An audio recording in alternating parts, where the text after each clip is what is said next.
Snart er en epoke forbi. Den gamle orlogskutter Samsø har udtjent sin værnepligt efter 40 års tro tjeneste på de danske farvande. Men tiden er løbet fra den gamle kutter. Den bliver inden længe erstattet af nyere og hurtigere skibe, der skal varetage Samsøs opgaver med farvandsovervågningen. Med alderen har skibet fået sin egen sjæl og sin egen historie, og det er ganske tydeligt for alle, der stiger ombord. Men teknologisk kan den gamle orlogskutter ikke følge med mere.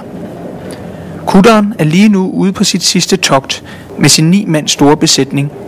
Blandt dem er premierløjtnant Anders Overballe. Han har været chef på Samsø i 1,5 år.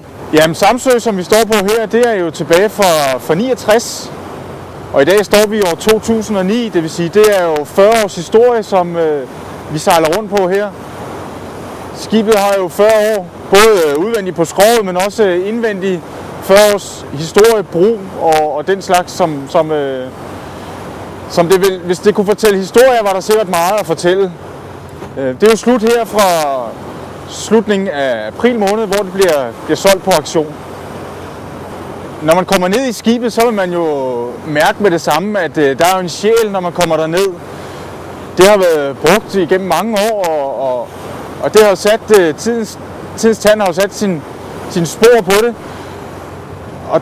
Og det giver ligesom det giver lidt mere charme at være her ombord, synes jeg, frem for nye og moderne skibe, som selvfølgelig også er behagelige at være på. Men hernede, der har foregået så meget, så hvis det kunne tale, så var der meget at sige i hvert fald.